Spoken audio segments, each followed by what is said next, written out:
हमारे चैनल कामनी वाजपेयी की कहानियाँ में आपका बहुत बहुत स्वागत है। आइए सुनते हैं कहानी उनकी यादें। किरण, लाइट ऑफ करके क्यों लेटी है बेटी? बाहर चल, सबके साथ चलकर बैठना। तेरे पापा तुझे बुला रहे हैं। तेरे ससुर जी का फोन आया था उनके पास, कह रहे थे कुछ जरूरी बात करनी है। यह कहते कहते उन्होंने कमरे की लाइट जला दी। वह जैसे ही किरण के करीब पहुंची, उनका मन दुखी हो गया और उनकी आंखों में आंसू भर आए। उसके बगल में विनय का फोटो रखा हुआ था और वह चुपचाप बैठी शून्य में निहार रही थी। जब से विनय उसे छोड़कर गया है, तब से उसका यही हाल है। ना किसी से मिलती है और ना ही किसी से ज्यादा बातचीत करती है। चुपचाप अपने कमरे में लाइट ऑफ करके अकेली बैठी रहती है। कहाँ तो पहले अंश उसके दिल का टुकड़ा था और वह उसे एक पल अपनी आंखों से ओझल नहीं होने देती थी, और अब है पूरा दिन बीत जाता है, वह अपने बेटे की सुध ही नहीं लेती, बस अपने आप में ही खोई रहती है। अंश की सारी देखभाल उसकी भाभी करती है या फिर माँ। उसकी माँ ने उसके सर पर प्यार से हाथ फेरते हुए कहा, बेटी, तेरे ससुर जी का फोन आया था। कह रहे थे पोते और बहू के बिना घर बहुत सूना सूना लगता है। अगर वह आने का मन करे तो हम आके उसे ले जाएं। बड़ी थकी थकी सी लग रही थी उनकी आवाज। दामाद जी के यूं अचानक चले जाने से सब कुछ बिखर गया। एक नवीन ही है जो सब कुछ अकेले संभाल रहा है। मुझे पता है विनय के जाने का गम तुझे जीने नहीं देता। माँ हूँ तेरी हर बात, तेरा हर दर्द समझती हूँ। पर बेटी, तुझे इस गम से बाहर निकलना ही होगा। अपने लिए नहीं, अपने बेटे अंश के लिए, अपने सास ससुर और देवर के लिए। 2 महीने हो गए उस हादसे को, पर किरण को लगता है कि जैसे आज की ही बात हो। उसे उस दिन की हर बात याद है जब सुबह योगेश ऑफिस गया था। उसने उससे उस दिन जल्दी आने का वादा किया था, क्योंकि किरण की सहेली की शादी थी, इसलिए उसे शाम को शॉपिंग करने जाना था। वह शाम को जल्दी तैयार होकर उसका रास्ता देख रही थी और देर होने लगी तो उसने नाराज होकर उसे फोन लगाया, पर उसका फोन स्विच ऑफ आ रहा था। उसके थोड़ी ही देर बाद पुलिस स्टेशन से फोन आया। उसकी सारी दुनिया उजड़ चुकी थी। उसके पति की गाड़ी को एक ट्रक ने टक्कर मार दी थी और वह हमेशा के लिए उसे छोड़कर चला गया था।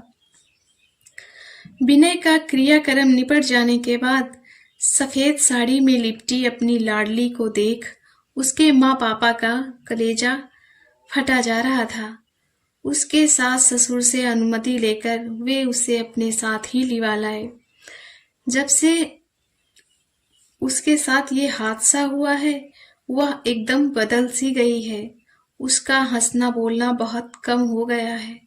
वह बस अपने मतलब से ही मतलब रखती है। उसके मम्मी पापा उसके बारे में सोच सोच कर दुखी हो जाते हैं। किरण जब कमरे से बाहर निकली तो पापा को मम्मी से कहते हुए सुना, किरण के ससुर जी ने पता नहीं कौन सी जरूरी बात करने के लिए हम लोगों को बुलाया है। जैसे ही किरण के पापा ने उसे देखा तो वह उससे बोले, बेटी, आज हम तुम्हारी ससुराल जा रहे हैं। तुम्हारे ससुर जी ने बुलाया है। अगर तुम्हारा मन करे तो तुम भी चलो। तुम भी सबसे मिल लोगी और अंश भी अपने दादा दादी से मिल लेगा। सबसे मिलकर तुम शाम तक हमारे साथ लौट आना।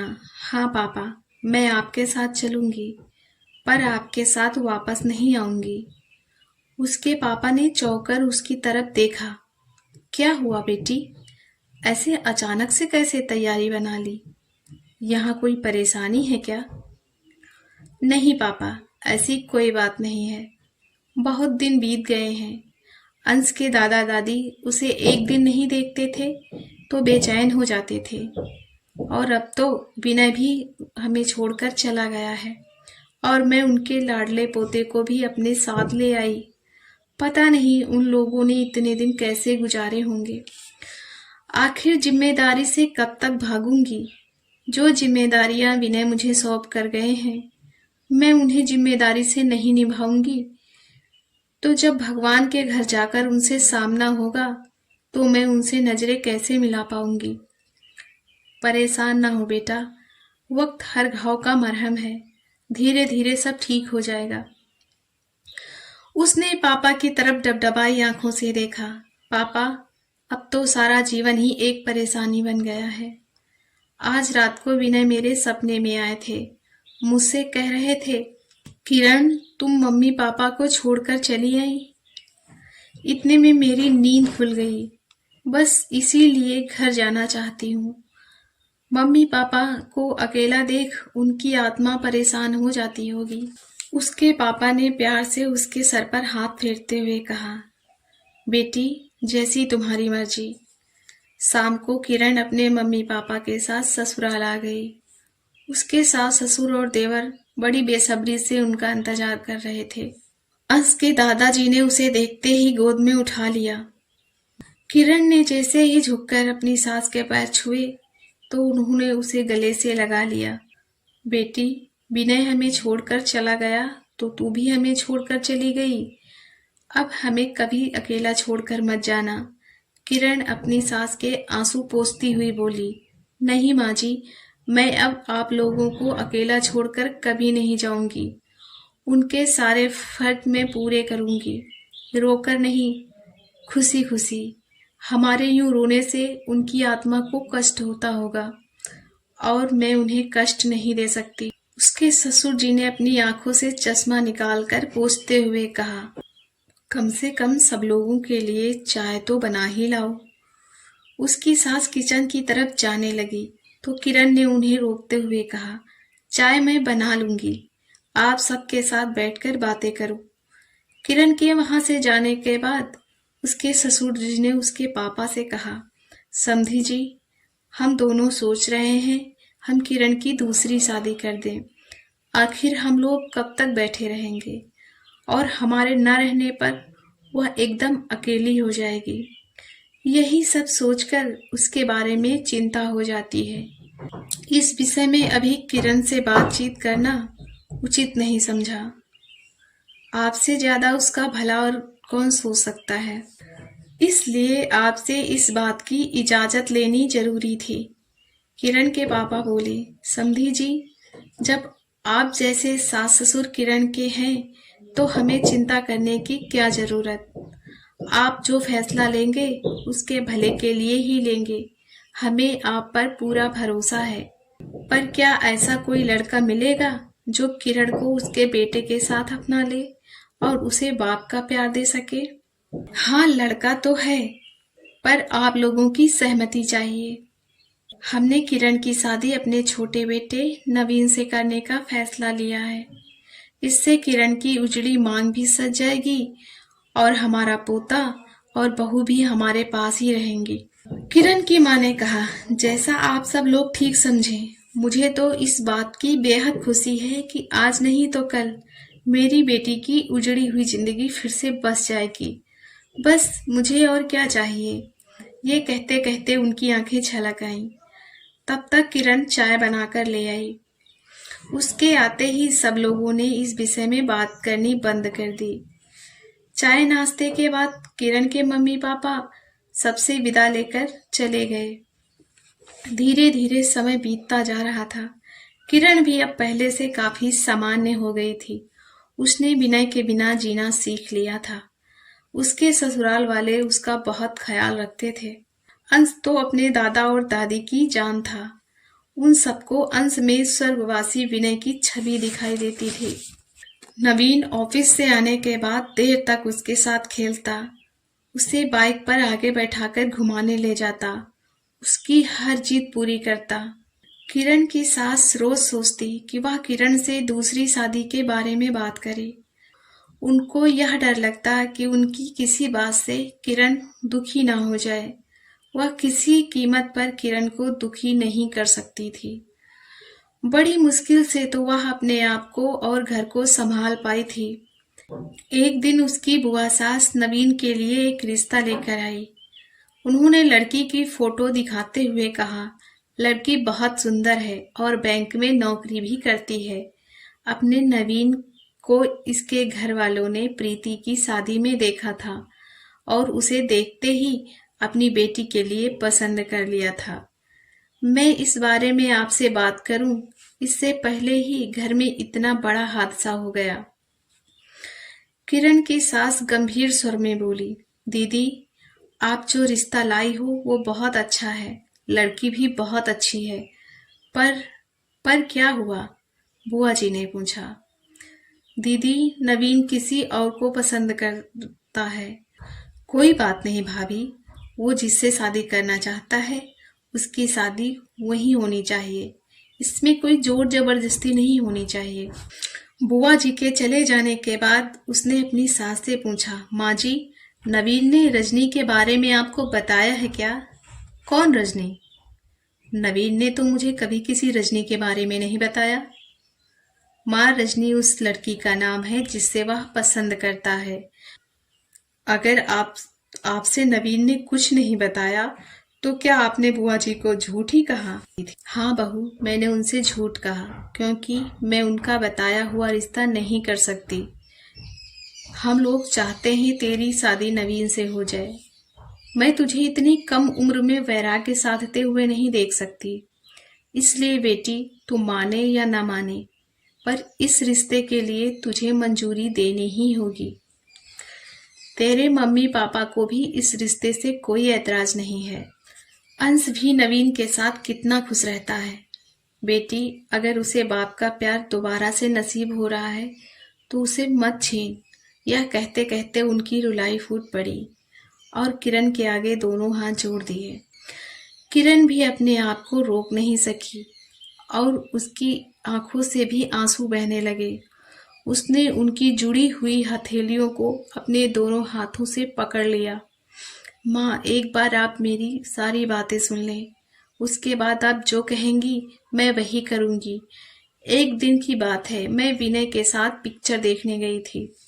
वहाँ मुझे नवीन एक लड़की के साथ मिला। उसका नाम उसने रजनी बताया।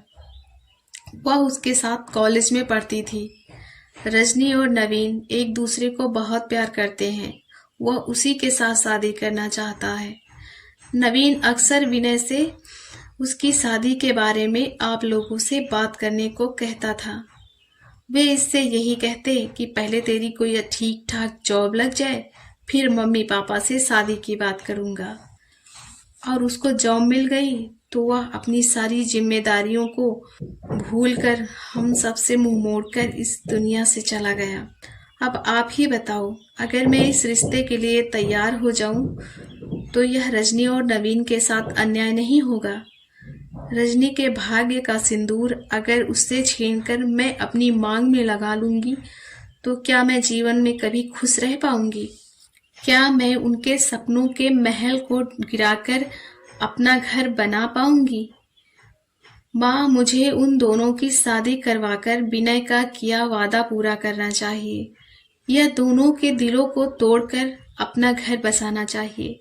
बोलो, बताओ ना माँ, मुझे क्या करना चाहिए? आप जो भी कहेंगी मैं खुशी खुशी मान लूंगी। उनकी समझ में कुछ नहीं आ रहा था कि वह उसकी बातों का क्या जवाब दे। वह उसकी सारी बातें चुपचाप सुनती रही और फिर धीरे से बोली, किरण, मुझे नवीन ने कभी ये नहीं बताया कि उसकी जिंदगी में कोई लड़की है, और तेरे साथ उसकी शादी का फैसला तो हमने उससे पूछकर ही लिया था। तब तो उसे बताना चाहिए था कि वह रजनी से शादी करना चाहता है। हाँ, उसे बताना चाहिए था, पर वह नहीं बता पाया। यह तो सोचो, जब आपने उसके सामने ये प्रस्ताव रखा था तब घर के हालात क्या थे? कितने दुख, कितनी पीड़ा से गुजर रहे थे आप सब। वह आपकी बात कैसे टाल पाता? कैसे कहता कि वह आपकी बात नहीं मान सकता? इसलिए उसने अपने प्यार की कुर्बानी देकर आप लोगों की इच्छा पूरी करने का फैसला कर लिया। और रजनी को अपनी परेशानियों का हवाला देकर उसे भूल जाने को कहा।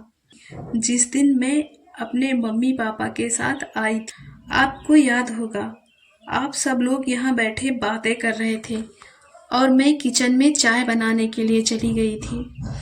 मैं कुछ पूछने के लिए आपसे आ रही थी कि मुझे लगा मेरी शादी के बारे में चर्चा हो रही थी, तो मेरे कदम वहीं रुक गए और मैं चुपचाप खड़ी होके सबकी बातें सुनने लगी। उसी रात मैं आप सबके सो जाने के बाद नवीन के कमरे में गई तो उसने मुझे सारी बातें बताई और उसी दिन से मैंने अपने आप से वायदा किया कि मैं विनय का वायदा पूरा करूंगी। वो वादा जो उसने अपने भाई नवीन से किया था, उसकी शादी रजनी से करवाने का। थोड़ी देर चुप रहने के बाद उसने फिर बोलना शुरू किया।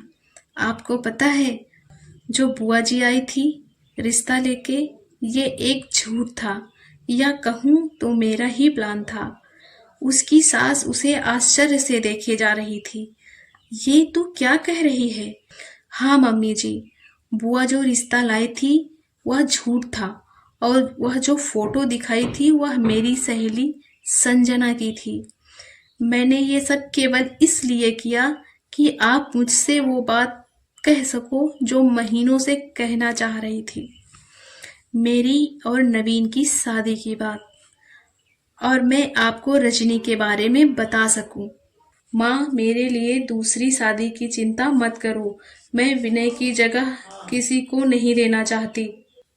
मैं नहीं चाहती कि कोई दूसरा मेरी जिंदगी में आए और उसके साथ मैं न्याय न कर पाऊं, क्योंकि मुझे पता है कि मैं विनय के सिवा किसी और को अपने दिल में जरा सी जगह नहीं दे पाऊंगी और ये उस इंसान के साथ अन्याय होगा। मुझे उसकी यादों के साथ जीने दो, मुझे उसकी यादों से मत जुदा करो। ये कहते कहते उसका गला भर आया। क्या नवीन से मेरी शादी नहीं होगी तो क्या वह मेरा ख्याल नहीं रखेगा? और वह अंश का चाचा रहकर भी क्या उसका पापा की तरह ख्याल नहीं रख सकता? आप सब हो न मेरा ख्याल रखने के लिए। यह कहते कहते उसने अपना सिर उसकी गोद में रख दिया और बोली, माँ, सुख तो सबको खुशी बांटने में है, खुशी छीनने में नहीं। माँ, उन दोनों की शादी होगी ना? उसकी सास ने उसके सर पर हाथ फेरते हुए कहा, तेरी कोई बात टाल सकती हूँ मैं? उसके घर वालों से कह दे रिश्ता लेकर आ जाए। हमारी कहानी सुनने के लिए आपका बहुत बहुत धन्यवाद। हमारी कहानियाँ आपको कैसी लगती हैं कमेंट करके ज़रूर बताएं। अगर आप हमारे चैनल पर नए हैं तो प्लीज़ लाइक करें, सब्सक्राइब करें और शेयर करें।